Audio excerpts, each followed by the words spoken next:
welcome back to my channel. My name is Michelle. We talk all things life, love, spirituality, law of attraction, and all of that juicy goodness.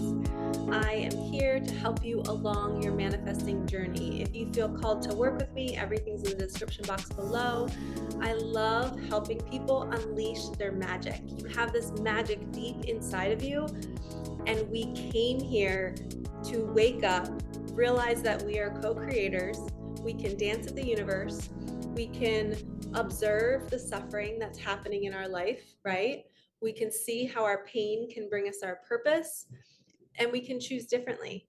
So when we're manifesting in this video, what we're going to talk about is how to become the observer. When you become the observer, your manifestations drop in. Okay, so in each moment, you need to be the observer. And I like to imagine it like a helicopter view. You know, when I first started doing this, I would walk out of my apartment, I'd walk down the steps, I'd go out to my Jeep, and in that moment, I would pretend like I was looking at myself being this cute little girl walking down her steps. You know, I saw myself as an inner child type of vibe, and she was walking down the steps all upbeat. She's saying hi to her neighbors. She's spreading light wherever she's going, and I was observing myself. And right now, I want to call all of you to observe you. What are you doing every single day? How is your energy? Are you saying hi to neighbors, or are you secluded? Is your energy low? Are you not putting good food in your body? Are you feeling negative? Are you going to your car immediately thinking a negative thought about the weather? You know, you have to observe yourself living in your movie. And when you become the character that is saying hi to everybody, that is good energy, that is knowing when to, you know, seclude and have boundaries and not be so out in the world, there's a balance, right? You have to protect yourself. So we don't want to just be going around and dispersing our energy everywhere. I'm not saying that. I'm just saying be the person who gives off a good vibe, but also has firm boundaries and knows when to not overstep, when to not overshare, when to observe and witness somebody else in their joy and encourage them and cheer them on. If somebody else is in suffering, you can sit there and say, wow, that must really suck. Or I'm so sorry, you must feel so angry. And you don't try and fix the person. You are preserving your energy, witnessing them in whatever they're going through, honoring them. These are all indicators that you're a magical manifester, because you're learning how to preserve your energy. You're learning how to keep your auric field bright and vibrant. And you're not somebody that goes around worried about picking up other energies, because you're learning how to observe others and not absorb others. And if you have absorbed something, so certain stores and places that you go to, it holds a vibration. You know, if you think about thought patterns, like right now, my thought patterns are always so positive and high and upbeat. I'm thinking good thoughts about that person. I see somebody running on the street as I'm driving in my Jeep, and in my mind, I'm going, yeah, run another mile, keep pushing it, you know, keep crushing it. Other people might be looking at that runner and saying, oh, like they're too close to why aren't they on the sidewalk? Or why are they wearing that? And there's all this judgment. So these are thought patterns, right? Imagine if you lived in an area where everybody was judgy.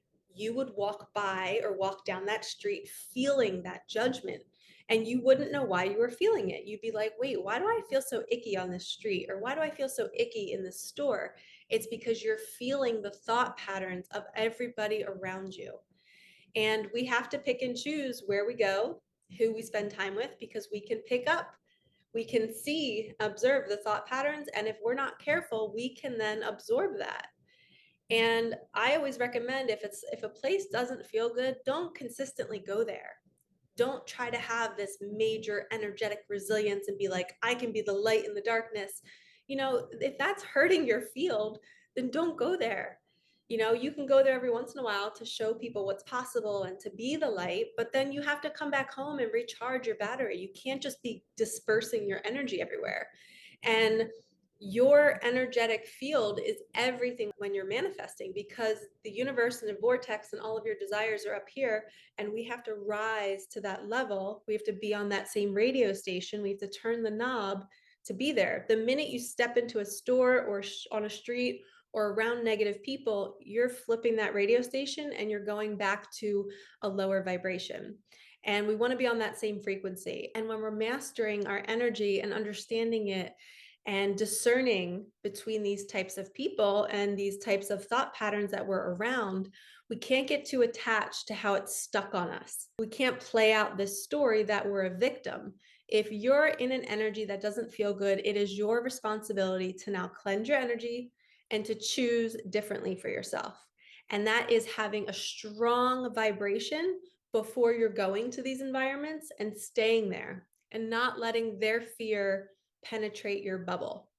So you could test this out by maybe, spending some time alone for a couple days and really working on your vibration and feeling good, putting good food in your body, and then maybe turning on Netflix and watching like a scary movie or something, or like maybe a crime show, and see how that show makes you feel. You're going to start to notice that you're having these thoughts now that don't feel so good, and you're going to want to turn off the TV. You're not going to want to go there anymore because you just felt so good for 3 or 4 days. Then it's like, why am I choosing to put my energy into that field? Nope, no thank you, no thought patterns for me, like no. And that's the dance. This is what manifesting is all about. And the people that are great at co-creating are the people that are choosing in each moment not to absorb the thought patterns and not to put themselves in situations that don't feel good. And a lot of people play the victim and they think, oh, I have to go here because I have to make this money and I have to hang out with this person because they're family. You don't. You have a choice in your body, in your energy body right now to decide where you want to go and what you want to do. And because we're manifesting, we can say, hey, universe, I don't like my job. These are the things I don't like about it. Could you please bring me ... And we're only going to focus and plant seeds in our subconscious of the things we want. And working on your energy body and your energetic system and discerning between what's good and what's not good for you is crucial, because the more you stay up here on that dance floor, dancing with the universe, the quicker things drop in. I literally was just thinking the other day about how I wanted to move out of here. And it was like a real commitment. I was finally saying, all right, Michelle, you've outgrown this place. You need more space. And literally 2 days later, I get a message from a woman saying, hey, there's this cute little cottage on land. There's a porch. You'll have your own yard. There's other homes on the property, so you won't feel so alone or scared. And I literally put my phone down going, is this real life? Like, how did this come in so quickly? And it's $300 cheaper than where I live now. And I will have so much more space. I'll have an extra bedroom. I'll have some quiet. And it's wild how it just drops in. But I know it's because I spent a couple days prior to that secluding and working on my vibration and not letting anybody into my field. And I spent a lot of time out in nature, getting the sun codes, going for walks, feeling the breeze, and not worrying about the 3D reality of my life and how this place is noisy or there's a lot of people here. I kind of took myself out of that. I didn't let any thought patterns affect my vibe. And if they did, if I was on a walk outside and I kept having to talk to neighbors who didn't have a high vibration or something, then I would just come home and I would quickly get a bath and I would say, universe, please remove those lower vibrations, bring me back to center. And mastering your energetic field is everything. Do not let these thought patterns penetrate your bubble. You are a beautiful soul. You are a magical creator. And these other thought patterns out in the world, the fear, the worry, the lack, you don't live there. So when you're there, you have to realize that you've been around something that has penetrated your bubble and you got to remove it. And if you need help removing it, message me. We can do a session together. I can help guide you, bring you closer to what works for you. Okay. Every cleansing routine is different for everybody, but it's really important on the journey to understand how other people's energy and the energy of environments and stores and restaurants, they affect you. So we have to make the decision, are we strong enough to go there, number one? And then when we're there, are we strong enough to know to cleanse when we come home? Or can we be there and not let it penetrate our bubble? And then pick and choose how often you want to go to these places. All right, lovies, I am sending you so much love. Like, comment, subscribe, hit that bell, and I will see you in the next one. Peace out.